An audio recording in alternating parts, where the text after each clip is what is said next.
Hello, कसे आहात सगळे? आज सर्वांनी पूर्ण व्हिडिओ बघायचा आहे, स्किप करायचा नाही, कारण की अतिशय इंटरेस्टिंग विषयावरती आज आपण बोलणार आहोत. आता ह्या व्यक्तीने मला इथे कमेंट केलेली आहे की तुमच्या ह्या भाषेमुळं परमेश्वराने तुमची ही अवस्था केलेली आहे. म्हणजे मला विचार पडला की अशी अवस्था म्हणजे नेमकी कोणती अवस्था? म्हणजे मला असं वाटतं की त्या व्यक्तीला असं म्हणायचं की मी खूप वाईट अवस्था आहे माझ्या जगण्याची, माझं जगणं खूप वाईट आहे, माझं जीवन खूप वाईट परिस्थितीत मी जगते, असं त्या व्यक्तीला म्हणायचं असेल कदाचित. मग माझी इतकी वाईट अवस्था आहे जगण्याची हे त्या व्यक्तीने कशाने जज केलं असेल? म्हणजे त्या व्यक्तीला माहिती असेल का की माझं एज्युकेशन काय आहे, माझं इन्कम सोर्स काय आहे, मला आई वडील आहेत की नाही, मला किती भाऊ आहेत, किती बहिणी आहेत, मला अन्न वस्त्र निवारा हे भेटते का नाही, म्हणजे माझ्याबद्दल काय माहिती असेल त्या व्यक्तीला, त्यांनी कशाने जज केलं असेल. आणि त्यानंतर एकंदरीतच मी या मुद्द्यावर येऊन पोहोचले ह्या सगळ्या गोष्टींवर ओव्हरऑल विचार केल्यानंतर की या व्यक्तीने फक्त मला जेंडरहून जज केलेलं आहे.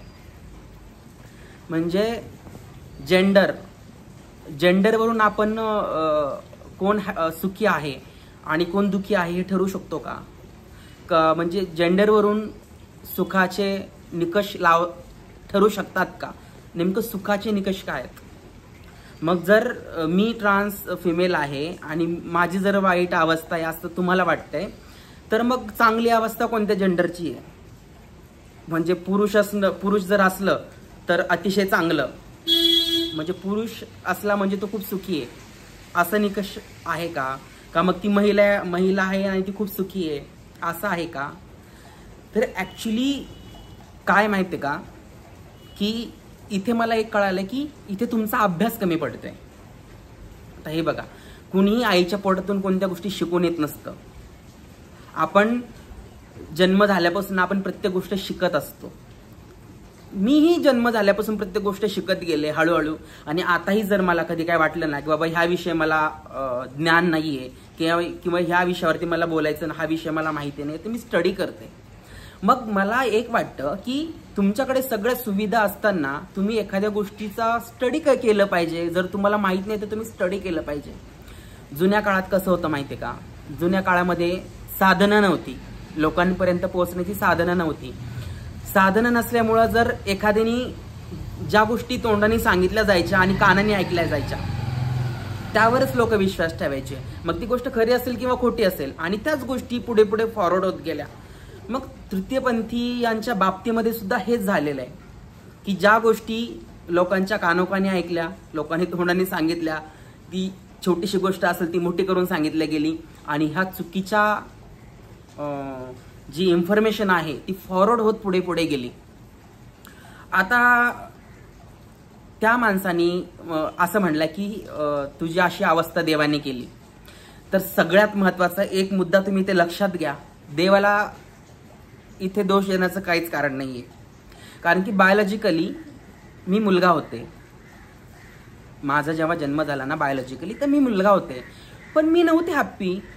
कारण की एका चुकीच्या बॉडीत एक चुकीचा आत्मा कसा हॅप्पी राहील? माझी बॉडी जरी माझी मुलाची होती पण माझं शरीर मुलीचं होतं. आणि मला वाटतं की आपल्या मनाप्रमाणे आपल्याला जगता आलं पाहिजे, कारण हा एकच जन्म आहे. आपल्याला जगता आले पाहिजे, आपले जे छंद आहे ते आपल्याला जोपासता आले पाहिजे, आपल्याला जगासाठी काहीतरी करता आलं पाहिजे, आणि अन्न वस्त्र निवारा ह्या 3 गोष्टी आपल्याकडे पाहिजे, आणि आवडीचा आपला पार्टनर आपल्यासोबत पाहिजे. हे सुख आहे. मला वाटतं ही सुखाची व्याख्या आहे. ठीक आहे, बायोलॉजिकल मी मुलगा होते, तर जर मुलगा म्हणून माझा आत्म्याला जर सुख नव्हतं तर ते जीवन माझ्यासाठी काय कामाचं? ती माझ्यासाठी शिक्षा होती. त्यामुळे मी पूर्ण विचारपूर्वक हा निर्णय घेतला मुलगी होण्याचा, आणि ट्रान्स फिमेल झाल्यानंतर मी अत्यंत चांगल्या पद्धतीने ते जीवन जगते तुमच्यासमोर माझे. आणि मी ट्रान्स फिमेल झाले तर फक्त माझे जेंडर बदलले, माझे विचार बदलले गेले नाही, माझं शिक्षण त्यामुळे बदलत नाही, माझे आई वडील बदलत नाही, माझे आई वडीलही माझ्यासोबत आहेत, माझे भाऊ बहिणी माझ्यासोबत आहेत, माझे नातेवाईकही माझ्यासोबत आहेत, माझा खूप चांगला पार्टनर, माझा लाईफ पार्टनर मला भेटलेला आहे की जो मला समजून घेणारा आहे. इतकं चांगलं देवाने सौंदर्य मला दिलेलं आहे. दुसरी गोष्ट, माझ्या भावाला 2 मुलं आहेत. तो एक मुलगा मी भावाचा दत्तक घेतलेला आहे. म्हणजे मला माझ्याकडे मूलपण आहे, माझ्याकडे जे एक चांगलं जीवन जगण्यासाठी हवंय ते सगळ्याच गोष्टी माझ्याकडे आहेत. मग तुम्ही असं कसं म्हणू शकता की देवाने माझी अशी वाईट अवस्था केली आणि माझी खूपच वाईट अवस्था आहे? तुम्ही हे मान्य करू शकता की प्रत्येक पुरुषाची आणि स्त्रियांची परिस्थिती वेगवेगळी असू शकते. कोणी श्रीमंत असू शकतं, कोणी गरीब असू शकतं, कोणी नोकरी करत असेल, कोणी बिझनेस करत असेल, कोणी भीक मागत असेल. हे तुम्ही स्त्रियांच्या आणि पुरुषांच्या बाबतीत तुम्ही समजून घेता. पण ट्रान्सच्या बाबतीमध्ये जेव्हा कोणताही निर्णय घ्यायचं ज्यावेळेस वेळ येते त्यावेळेस तुम्ही प्रत्येकाला एकच मोहर का चिटकावता, मला हे म्हणायचं आहे.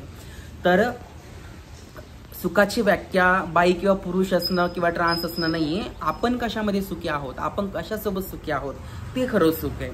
ठीक आहे. तर मला वाटतं की आपल्या चॅनलच्या माध्यमातून आपण आता रोज नवीन नवीन विषय घेणार आहोत आणि त्यामुळे जर सगळ्यांना या गोष्टी क्लिअर करण्यासाठी, या कन्सेप्ट क्लिअर करण्यासाठी जर मदत होत असेल तर मला खूप आनंद होईल. चला, उद्या भेटूया परत नवीन व्हिडिओ, नवीन विषय.